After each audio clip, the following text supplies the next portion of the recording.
RCR, la red que comunica y une al Perú.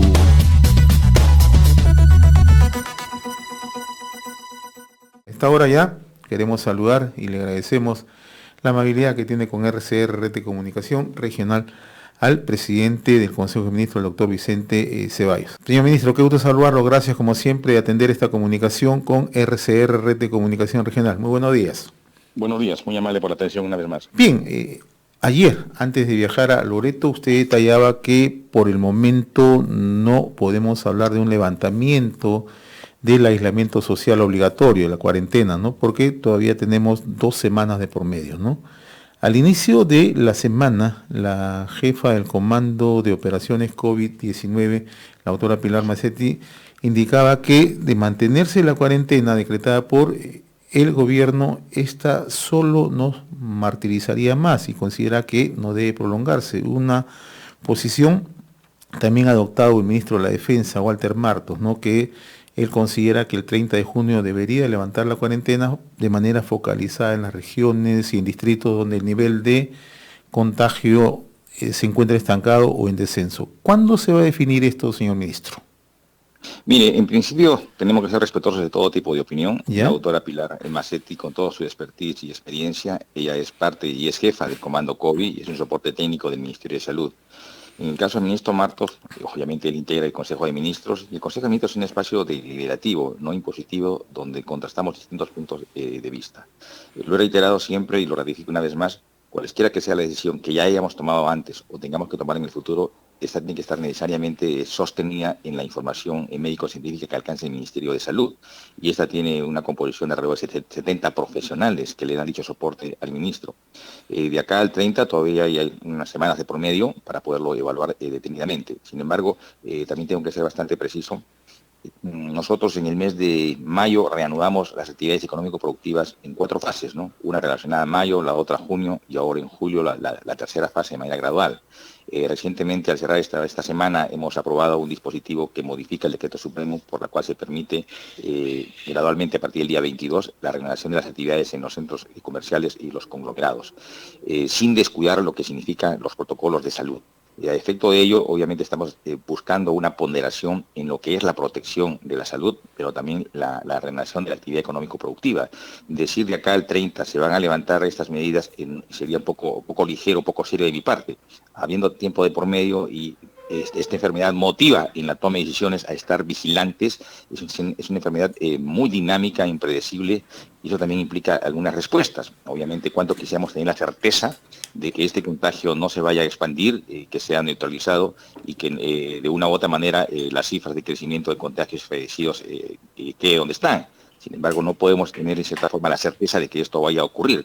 Por eso, actuando con mucha precaución, es preferible ver el acontecimiento del día a día para tomar en el día correspondiente la mejor determinación. Ahora, usted acaba de mencionarnos que se toma en consideración el conjunto de expertos profesionales y también del Ministerio de Salud, ¿no? Y a esto habría que hacerle un agregado, señor ministro, ¿no? Ayer la Organización Mundial de la Salud, OMS, ha lanzado una alerta mundial, ¿no? Y tiene que ver con el tema del desconfinamiento adoptado por muchos países, ¿no? Y los riesgos que está implicando esta decisión para los propios países, ¿no? Incluso lo que dice la OMS es que nos encontramos en una fase nueva y muy peligrosa de la pandemia, ¿no?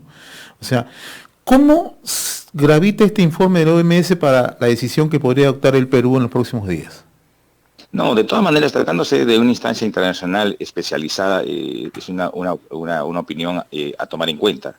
Pero obviamente esto lo canalizamos como gobierno a instancia del Ministerio Especializado, que es el MINSA. Y esperamos su evaluación, su contraste y su opinión para finalmente poder tomar decisiones. Nosotros también, entendiendo la dimensión del problema y la realidad nuestra, con sus particularidades que tiene toda la complejidad de nuestro país, es que decidimos una apertura de nuestra actividad económica de manera gradual, como se viene ejecutando, ¿no? Pero esto sin enervar lo que significan nuestras responsabilidades de respetar las condiciones de salud o de la atención que tienen los trabajadores en sus actividades, en las actividades que vayan a desarrollar, ¿no? Como les reitero, esta es una circunstancia que obliga a estar bastante cautos en las decisiones, muy vigilantes a la evolución de lo que significa esta enfermedad, y conforme a ello iremos tomando las decisiones pertinentes. Ahora, ¿cómo está observando usted la prevalencia de nuestro país en cuanto a nivel de contagios? Ya somos el país en la posición número 6 a nivel mundial. ¿Esto también va a pesar? Es difícil, no, es que nosotros no podemos trabajar en cuanto a una estadística de qué lugar estamos en el mundo. Mire, la realidad nuestra es que es muy compleja, con un sistema de salud tal como se lo encontró y que dijimos asumir esta enfermedad deficiente, poco nos ha ayudado realmente, ¿no? Cada país tiene sus propias características, sus particularidades. No puede entrarse en una evaluación dimensionando el número de contagios o de fallecidos, ¿no? Cada país tiene que responder a su propia particularidad o propias singularidades que tiene a su interior, ¿no? A efecto de ello, nosotros, usted recordará, tomamos decisiones que fueron saludadas interna e internacionalmente. Primero el aislamiento, luego la suspensión de las actividades, luego el plan de renovación. Todas esas actividades fueron reconocidas y fuimos nosotros bastante ponderados en asumir esas responsabilidades. Había que tomar decisiones y las tomamos en la oportunidad que correspondía, ¿no? Ahora, obviamente, cuánto quisiéramos, no solamente como autoridades, sino también como peruanos, que pueda ya cesar el incremento de este contagio. Y lo estamos logrando en algunas regiones, en otras se mantiene, como en otras hay un incremento mínimo. Sin embargo, estamos permanentemente haciendo seguimiento a ello. Ahora, señor ministro, ¿y cuál va a ser, a ver, si podríamos por lo menos tener algunas referencias en concreto de cuál van a ser esos aspectos que se va a tomar en cuenta al momento de tomar decisiones, por ejemplo, respecto a la cuarentena y las otras medidas que se tienen que tomar en función, porque la emergencia sanitaria continúa hasta septiembre. Entonces, nos imaginamos que hay una serie de medidas que se vienen a partir entonces de las decisiones que se pueden tomar al fin de este mes y lo que se está tomando ahora, por ejemplo, con abrir los centros comerciales y con hacer algunas otras flexibilizaciones. Sí, sí, sí, todas las medidas que se podían estar tomando tienen que ser de mucha cautela. Y miren, si ustedes están citando lo que acontece en el mundo, en algunos lugares ha rebrotado. Si obviamente hubiera un rebote significativo en nuestro país, nos implicaría a un cambio de las medidas. O sea, como le reitero una vez más, estamos sujetos a la evolución y el impacto que tenga cada día esta enfermedad. Ahora, en lo que respecta, por ejemplo, a la relación de las actividades económico-productivas, estas están sujetas a restricciones. En principio se mantiene lo que es el llamado toque de queda, la movilización de los días domingos. En la relación de algunas actividades o conglomerados, por ejemplo, se mantiene el aforo mínimo, la no presencia de más de una persona de la familia, la prohibición de que vayan menores de edad. O sea, estas restricciones van a ir y de una u otra manera creo que los peruanos tenemos que irnos adecuando a estas nuevas modalidades de vida. No significa que si hay apertura económico-productiva automáticamente volvemos a la normalidad, de ninguna manera. Y creo, el propio mensaje en la vida cotidiana de los peruanos también han cambiado. Usted recordará, los primeros mensajes fueron quédate en casa. Hoy el mensaje es sustantivamente diferente. Primero mi salud. Todos los peruanos tenemos que velar por nuestra salud. Si bien hay una responsabilidad que recae en las autoridades, desde el alcalde hasta el presidente de la República, pero también hay una responsabilidad y protagonismo que tiene que asumir cada ciudadano. Esta es una enfermedad que está atacando a todos los sectores, a todos los niveles, y a efecto de ello se requiere una respuesta de Estado, y todos tenemos que considerarnos parte de él y parte de la solución. Ahora, evidentemente hay algunos temas para la discusión y para el debate y para las opiniones que se generan a partir entonces de algunos anuncios, algunas propuestas que se hacen. Y una de las que generó bastante discusión fue la propuesta, por ejemplo, de continuar en el toque de queda hasta fin de año, pero ya no por razones sanitarias, sino básicamente alegando cuestiones de seguridad ciudadana. ¿Cómo está en discusión eso en el gabinete o simplemente ha sido alguna opinión de un ministro que ha hecho alguna propuesta? Mire, es una opinión, obviamente muy respetable, por cierto, pero en principio no podemos perder o salir del contexto en el cual estamos. Asumir una medida restrictiva de libertades tiene que estar enmarcado en la Constitución, y si salimos de ese marco constitucional sería una contravención a la Constitución del Estado. Hay que ser muy cuidadosos con eso. Lo segundo, el factor que motivó, la razón en la cual se justifica estas medidas de emergencia con restricción de libertades, lo que implica también los domingos o las horas de noche, es justamente en las cuestiones de salud. O sea, evitar la movilización. Recuerden ustedes esa premisa, se mueve la persona, se mueve el virus. Evitar ello. Y ahora, buscar otra argumentación, ya alegando un tema de seguridad, hay que revisarlo a profundidad y ver qué impacto vaya a tener. O sea, toda opinión es válida en un Estado democrático, hay que saber escuchar, hay que saber atender, pero también corregir, y si es necesario tomar alguna medida de la envergadura que se está sugiriendo, la tomaremos, pero esto, o sea, todavía no nos sale la fase de evaluación. Ministro, ayer el presidente Martín Vizcarra ha indicado que el programa Arranca Perú va a permitir el aumento de la inversión en las regiones, ¿no? Y ha reiterado que va a generar 1.000.000 de puestos de trabajo adicionales a los contemplados en el presupuesto del presente año, ¿no? Además de una inversión de 6.400 millones, ¿no? Además son proyectos de infraestructura educativa, de salud, optimizar la infraestructura hidráulica, sector agrario. ¿Estos van a ser manejados por cada sector o por los gobiernos regionales? Le hago esta pregunta porque mucho se ha puesto en cuestión la eficacia o eficiencia en el gasto y en la ejecución de los gobiernos locales, gobiernos regionales. A ver, dos buenas preguntas. A ver, permítame la primera. En principio, y creo que está en la perspectiva de todo peruano, es que la situación de la suspensión de las actividades económico-productivas ha generado impactos económicos y sociales, y se hace necesario darle un nuevo reimpulso. A efecto de ello, esta última semana hemos aprobado un programa integral en el Consejo de Ministros denominado Arranca Perú, que tiene 4 componentes sustantivos: uno relacionado a transporte, un segundo a vivienda, un tercero a agricultura y uno cuarto a Trabaja Perú. En el caso de Trabaja Perú, ya es un programa que se venía disponiendo a instancia del Ministerio de Trabajo, y lo que implicaba generar oportunidades laborales, trabajos temporales, valgan verdades, ¿no? En el caso presente se le está dando un presupuesto adicional de cerca de 700 millones para generar 226.000 puestos de trabajo. ¿Cuál es la mecánica? Esto va a ser a través de las municipalidades y los gobiernos regionales. Quizás ahí la limitante era que siempre se percibía una contraparte económica presupuestal de parte de la municipalidad. Sin embargo, en este caso se lo está exonerando de esta contraparte y se va a agilizar el gasto a instancia de fichas y de toda una serie de protocolos que van a ser puestos a consideración de dichas entidades por parte del propio Ministerio de Trabajo. Lo que se quiere es que haya agilidad, que haya inmediatez en la respuesta y que haya dinámica y fuentes de trabajo de forma inmediata. Igual pasa en el tema de agricultura. Ya teníamos un programa que le hemos denominado Unidades Ejecutoras. Esto también se va a trabajar con las juntas de usuarios. Ha sido el entusiasmo del ministro de Agricultura, Jorge Montenegro, quien ha impulsado que se le dé una inyección de cerca de 400 millones también para generar 76.000 puestos de trabajo aproximadamente, ¿no? En el caso de transportes y comunicaciones, creo que este es el componente más fuerte, porque son cerca de 3.800 millones para el mantenimiento vial de las llamadas red vecinal. Son cerca de 3.800 millones en la perspectiva de crear 570.000 puestos de trabajo. Esto se va a articular con las municipalidades, sea distrital o provincial, y los gobiernos regionales. Es decir, en global más o menos son 1 millón de puestos de trabajo y algo de 6.000 millones de soles de inversión para reactivar la economía, pero fundamentalmente para generar oportunidades de trabajo. Ahora, la pregunta de fondo que usted me planteaba era: ¿hay desconfianza, hay incertidumbre, hay graves síntomas de corrupción en algunos niveles de autoridad? No es que nosotros acudamos a un impulso de la economía con la generación de puestos de trabajo de manera libre, no, o sea, al contrario, va a haber un seguimiento, un acompañamiento permanente por cada instancia rectora para estos 4 componentes de lo que es el programa Arranca Perú.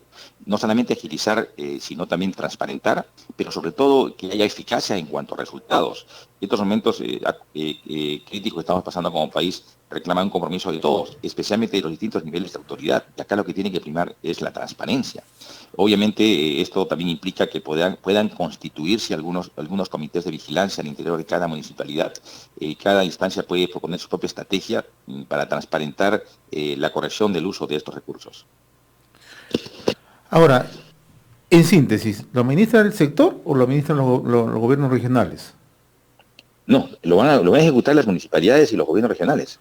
Yeah. O sea, el ente rector que va a administrar los programas son los ministerios, pero la fase de la ejecución va a ser a cargo de estas instancias municipales y regionales. Bueno, va a tener que ser el gobierno bastante vigilante, ¿no?, con los problemas que se están confrontando, ¿no? Sí, definitivamente. O sea, creo que son momentos bastante delicados, como le reitero, en la cual tiene que haber un compromiso mayor de las autoridades, y no es que se transfiera el recurso y en absoluta libertad ellos van a disponerlo. No, o sea, va a haber un permanente seguimiento y acompañamiento de las instancias rectoras, en este caso cada ministerio. Y la Contraloría General de la República, nos imaginamos que también va a tener que potenciar sus actividades allí para poder hacer una fiscalización adecuada, ¿no? Sí, la fiscal, usted recordará, a comienzos de año tuvimos un contencioso con la Contraloría porque era renuentes a que se pueda estar impulsando una propuesta nuestra respecto al control concurrente. Hoy día se hace más que necesario, pero más aún, si esta urgencia de la atención y de impulso de estos programas requeriría un presupuesto adicional para que Contraloría pueda contratar mayores funcionarios que hagan esta labor de control recurrente, de nuestra parte tengo usted la certeza que así será. Estaremos propensos al requerimiento que nos haga el señor Contralor. Ahora, siguiendo en el tema económico, ministro, el Congreso de la República persiste un proyecto de ley de congelar los préstamos bancarios. Ayer el presidente del Banco Central de Reserva, Julio Velarde, ante la Superintendencia de Banca y Seguro y también la Asociación de Bancos, sostienen que la medida pone en riesgo el sistema financiero en el país y afecta a los ahorristas. ¿Cuál es la evaluación puntual que tiene sobre este tema el gobierno? Mire, es una situación muy delicada. Yo no quiero con esto desautorizar al Congreso. El Congreso tiene toda la autoridad y es un órgano constitucional autónomo.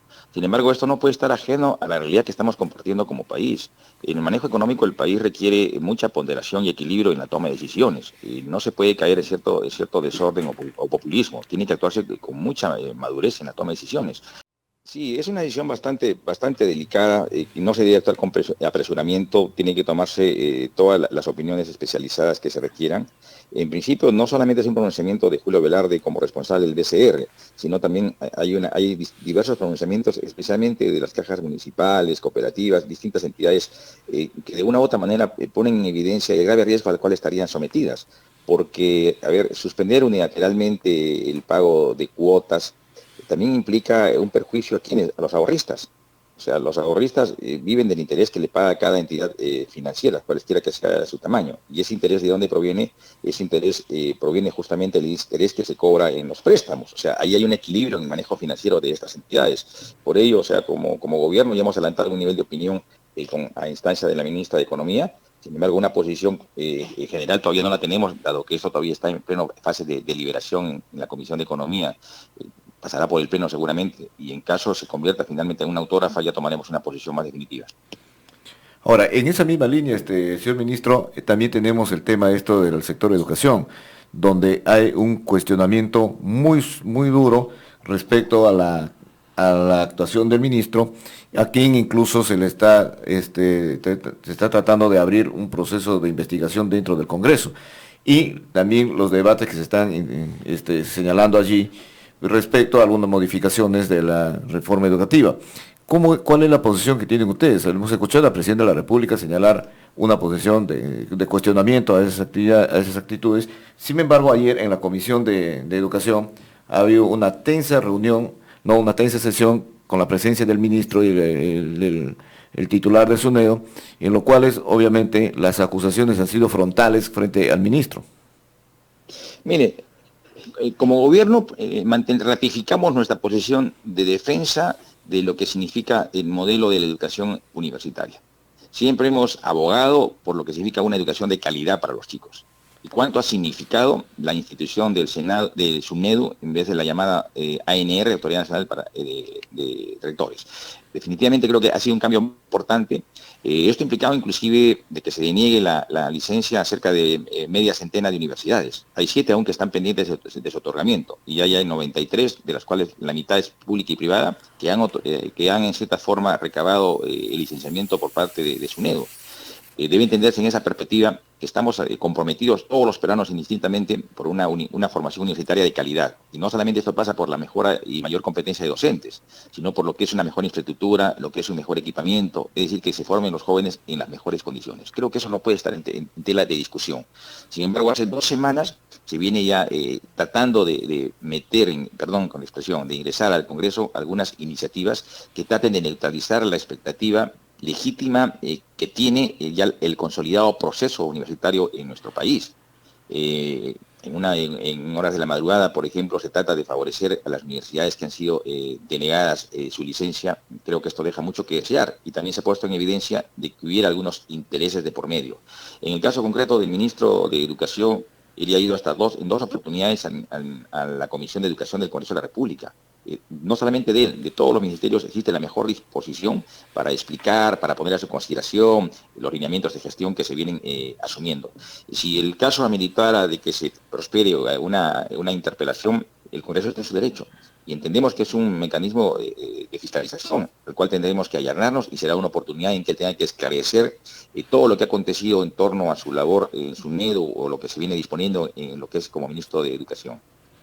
Ahora, ministro, hace unas semanas se emitió la norma para el lanzamiento Reactiva 2, ¿no? ¿Cuándo se tiene una fecha ya lista para el lanzamiento, ¿no? Y adicionalmente, Ayer el presidente Vizcarra sostenía que se van a mejorar los filtros para que Reactiva Perú no beneficie a empresas investigadas por corrupción. ¿A qué filtro se refiere el presidente? Mire, a ver, en principio, como gobierno lanzamos a Reactiva Perú con un monto de 30.000 millones de soles y con 4 actores. Primero, el gobierno como garante; lo segundo, el BCR, que participa allí, fue quien finalmente subastó a qué entidades financieras decían acogerse a este programa; el tercero, el COFIDE, que entra a nombre del gobierno ahí como fiscalizador; y finalmente las entidades del sistema financiero, quienes son los que otorgan los créditos o los préstamos, ¿no? En el marco normativo que dimos a través de un decreto legislativo, se estableció con precisión 2 componentes: que su fin social estaba destinado a no romper la cadena de pagos y que no se afecten los derechos de los trabajadores. Así de claro, y se establecieron algunos requisitos o consideraciones mínimas que tenía que tomarse en cuenta cuando se vaya a otorgar estos requerimientos o préstamos, ¿no? El Ministerio de Economía y Finanzas, como corresponde en un Estado democrático, tiene que transparentar sus acciones. Ha publicado todas las entidades que son beneficiarias del programa Reactiva Perú, y recientemente ha publicado también todas las entidades o empresas medianas y pequeñas que se han acogido al programa FAE-MIPE, es decir, Fondo de Apoyo Empresarial a la Mediana y Pequeña Empresa. Ya se han publicado. Y obviamente están sujetos a una labor de escrutinio y de fiscalización ciudadana. Y se han evidenciado allí que algunos grupos empresariales han obtenido créditos, algunos medios periodísticos también han obtenido créditos. También se ha denunciado de que hay algunas empresas que estuvieran comprometidas con graves síntomas de corrupción también se han beneficiado de estos créditos. Y lo que se trata en todo caso, a instancia de esa circunstancia, es que como gobierno, ya habiéndose aprobado Reactiva 2, se están revisando los mecanismos que vayan a facilitar estos créditos, pero que en el proceso de entrega no se distorsione, o sea, no distorsione esa finalidad primigenia que se tuvo cuando se impulsó este marco normativo de Reactiva Perú. Ahora, señor ministro, la ministra de Economía, bueno, en una comunicación directa a través de su cuenta Twitter, ha hecho una publicación respecto a la cantidad de microempresas y pequeñas empresas que han participado en el programa Invierte Perú, ¿no? O Reactiva Perú, Reactiva Perú. Sin embargo, y ha dicho que es falso, ha desmentido con eso, trata de desmentir los cuestionamientos que se han hecho, pero casi unánimes, incluso más que todo con voceros de provincias, sobre la discriminación de las pequeñas empresas y microempresas, sobre todo en provincias, respecto a la participación en este programa. Si la ministra está haciendo una relación muy extensa, ¿no?, que pasan largamente los 100.000 microempresas que habrían participado allí. Entonces, ¿por qué los cuestionamientos y cómo evalúan ustedes esto? ¿Qué ha faltado allí? ¿Comunicar de repente adecuadamente? ¿Qué otro factor podría ser para que este programa haya generado tanta crítica y tanto cuestionamiento? Mire, a ver, ya estamos inmersos en el programa de Reactiva 2. O sea, el del 1, con las subastas, más o menos se ha abordado el otorgamiento de cerca de 27.000 millones. Todavía no hemos ingresado, si bien ya se ha aprobado todo el marco normativo para Reactiva 2, todavía no se ha subastado. Y en paralelo no pasamos por alto también que tenemos el Fondo de Apoyo Empresarial, el FAE-MIPE, con algo de 800 millones. ¿Aló? Sí, lo escuchamos atentamente. Y gracias. Ahora, en principio ha habido observaciones, y yo le decía inicialmente y lo ratifico una vez más. O sea, este es un país democrático y tenemos la responsabilidad como gobierno de saber escuchar. Y encontramos que en el proceso de Reactiva Perú, por ejemplo, los techos para los préstamos era de 30.000 soles para las pequeñas y medianas empresas, y había que medir allí, que dimensionar allí su capacidad económica. Sin embargo, con Reactiva 2 se ha modificado esto y se ha corrido a un techo de 90 millones. Es decir, de 90.000 soles. De 30.000 soles se ha corrido a 90.000 soles. Otra observación era de que no todo el sistema financiero estaba participando. También se ha ampliado la posibilidad de que otras entidades puedan estar participando. Es decir, se ha flexibilizado, sin perder el rigor de que estos sean fondos de libre disposición y que no puedan ser devueltos oportunamente. No, pero sí se ha dado una flexibilización para que haya mayor participación, y especialmente de los sectores que se está anunciando que están excluidos. De nuestra parte, como gobierno, no tenemos por qué estar actuando con criterios excluyentes y menos discriminatorios. Al contrario, son recursos públicos, de una u otra manera, tienen que llegar a atender a todos los niveles del empresariado peruano. Ahora, finalmente, señor ministro, Hace 2 semanas que conversábamos con usted en este mismo espacio, usted decía que se está evaluando la posibilidad de otorgar un nuevo bono a las poblaciones más vulnerables, ¿no? Entendiendo la situación económica que estamos viviendo, ¿no? La caída de nuestra economía, ¿no? El nivel de desempleo. ¿Ya se aprobó, ya se tiene previsto cuánto va a ser este bono, cuándo se va a anunciar? A ver, en el ángulo social, acá hay tres componentes, cuatro componentes. El primer componente, el tema de los comedores populares, ya se han reanudado. El tema de las canastas familiares, ya se aprobó el decreto de urgencia. Esta semana debe empezar a distribuir. En el tema de la generación de puestos de trabajo, ya le expliqué antes del programa Arranca Perú en la perspectiva de generar 1 millón de puestos de trabajo en los próximos días. Y el tercer componente es el bono universal. Aprobamos oportunamente 4 bonos. El último fue el bono familiar universal. Sin embargo, de estos 4 bonos, y reitero una vez más, no es porque no haya recursos o porque no haya disponibilidad política del gobierno, lo hay. Lo que acontece es que el sistema no nos ayuda. No hemos coberturado aún el 100%. Miren cuántos días han pasado. No hemos coberturado, y no es porque no lo querramos, sino que sencillamente el sistema no nos ayuda a llegar a estas personas. Estamos haciendo grandes esfuerzos para focalizarlas y entregarles sus bonos. Entonces queremos cerrar esta primera fase. La posibilidad de un segundo bono universal no la descartamos, está en permanente evaluación, es un requerimiento constante que estamos percibiendo de distintos sectores, pero sin embargo no podemos abrir una segunda etapa cuando no hemos cerrado la primera, y estamos en esa fase, metiendo un ritmo acelerado para que pueda abonarse al 100% de todos estos primeros 4 bonos. Ahora, señor ministro, y finalmente, ayer usted estaba en Tarapoto, ha tenido reuniones con las autoridades, han hecho una evaluación allí, según nos está informando, algunos colegas de allá, de la región, ¿no? Y sin embargo, incluso nos dicen que había una reunión un poco tensa por la posición que han tenido algunas autoridades locales respecto a la situación casi dramática que están viviendo y respecto a la falta de oxígeno y la atención sanitaria y los hospitales allí. Y finalmente, ¿qué acuerdos se han tomado puntualmente, señor ministro, allí para empezar a dar una salida, una solución a esto? Y también nos están escribiendo por las redes sociales que, si bien es cierto, está concentrado en este momento el problema en Tarapoto y la ciudad de Jujuy, también la zona del Alto Mayo se estaría viendo que hay una tendencia de ir hacia una curva, hacia la curva hacia arriba, en temas de contagios y también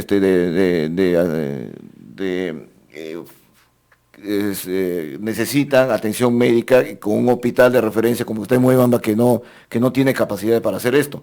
Y la falta de oxígeno también allí.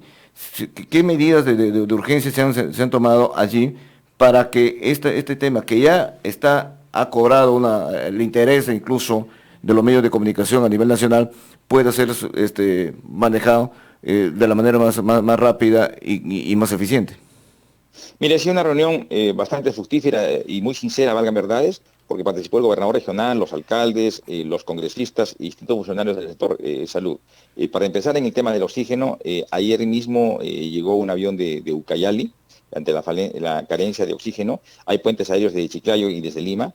Hemos asignado como gobierno a la ministra de Trabajo, Silvia Cáceres, como responsable. Ella está en permanente seguimiento y coordinación con las autoridades de salud de dicha región. Está el puente aéreo abierto y de manera permanente, lo ratificamos.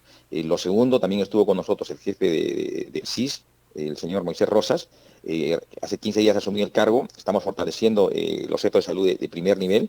Hemos hecho eco de una estrategia que vienen impulsando algunos alcaldes a través de los equipos de respuesta rápida, casa por casa, y nosotros vamos a darle un mayor soporte. Hemos transferido el requerimiento de medicinas, de equipamiento y sobre todo de recursos humanos.